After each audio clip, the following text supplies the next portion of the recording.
Bonjour à toi chers spectateurs et bienvenue dans Découvre Artiste, l'émission qui parle de cinéma mais surtout de ceux qui font le cinéma.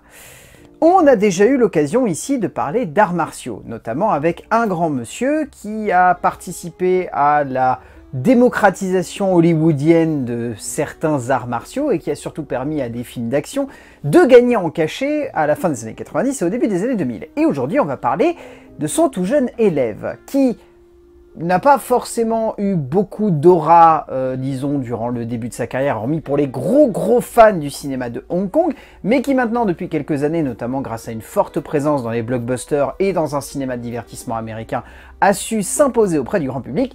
Nous allons parler donc de Donnie Yen. Alors Donnie Yen, déjà, cœur. Parce que moi, personnellement, j'adore Donnie Yen. J'adore Donnie Yen depuis que j'ai eu l'occasion de le découvrir dans ce film qui se trouve être juste ici, Ip Man de Wilson Yip. Donc là, moi, je vous parle d'un amour pour Donnie Yen qui est arrivé quasi 25 ans après le début de sa carrière. Parce que, mine de rien, Donnie Yen, il a commencé à faire du cinéma dans les années 80, au tout début des années 80, à l'âge de 21 ans. C'est-à-dire que le mec, déjà, dès son plus jeune âge, il était baigné dans les arts martiaux puisque ses parents étaient passionnés de ça. Il a fait du tai chi, il a fait du taekwondo, et rapidement, il a rencontré son mentor, Yuen Woo-ping, dont on a déjà eu l'occasion de parler dans cette émission, qui l'a ouvert au monde merveilleux des arts martiaux et surtout au monde merveilleux du cinéma. Et c'est à partir des années 80, et notamment avec Drunken Taishi, qu'il a réussi à rentrer dans le monde du 7e art, et surtout qu'il a explosé avec Il était une fois en Chine 2, qui est un immense film que je vous invite bien évidemment à regarder, tout comme la saga des Il était une fois en Chine, c'est exceptionnel à regarder comme film.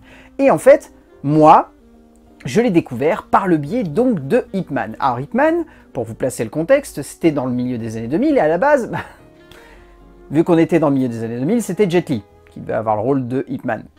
Mais il s'est désisté, parce que dans cette période-là, on ne sait pas pourquoi, mais Jet Li, il était un peu en roue libre et il faisait n'importe quoi.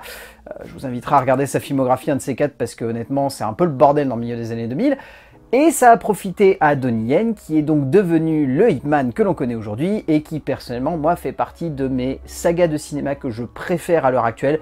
Le premier Ip Man est une pure tuerie, et Donnie Yen, pour moi, participe énormément à la réussite du film. Au-delà de son charisme évident, au-delà de la puissance des scènes d'action, au-delà de la justesse d'esprit qu'il a d'interpréter le personnage et surtout d'en donner une certaine liberté, puisque j'imagine que vous en doutez, Ip Man n'était pas forcément parfaitement comme ça, et surtout en fait, à l'époque, c'était vraiment le film opposé avec The Grandmaster, qui est un autre long métrage autour de Ip Man, mais alors lui beaucoup plus contemplatif et très différent, que je vous invite aussi à regarder pour la proposition de cinéma qui est complètement délirante et qui surtout est à contrario complète du Ip Man de Wilson Yip, parce que pour le coup, si Wilson Yip c'est de la bonne grosse tatane dans la gueule, disons que The Grandmaster c'est quelque chose de beaucoup plus élégant et de beaucoup plus poétique.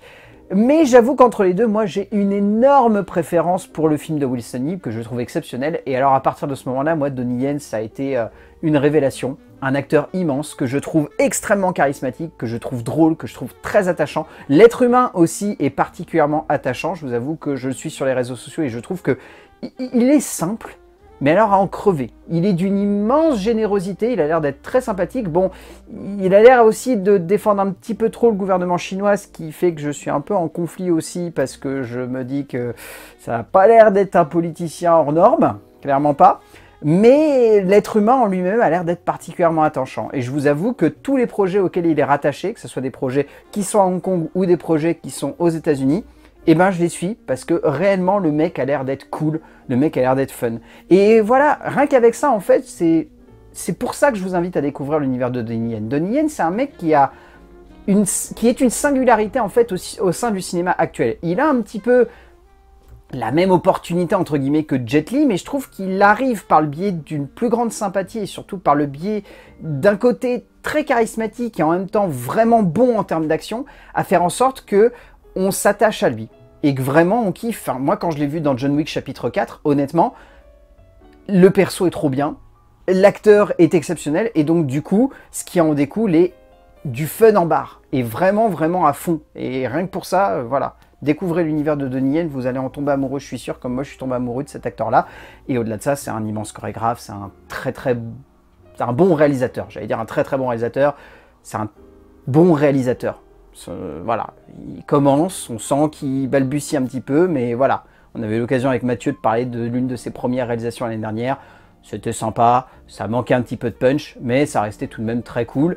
Et ça promet de belles choses pour l'avenir de Donnie Yen, que ce soit à Hong Kong ou aux États-Unis. Donc voilà, plongez-vous dans sa filmo, alors vous allez avoir tout. À boire et à manger, il y a des trucs à retenir et d'autres à complètement oublier. Mais voilà, faites le tri, mais sinon vous allez passer un très bon moment, je pense, en compagnie de Donnie Yen. Et d'ici là, n'oubliez pas ce que je vous dis à chaque fois à la fin de cette émission, on se retrouve la semaine prochaine pour parler d'un artiste, mais surtout découvrir ce qu'il a à nous dire du cinéma.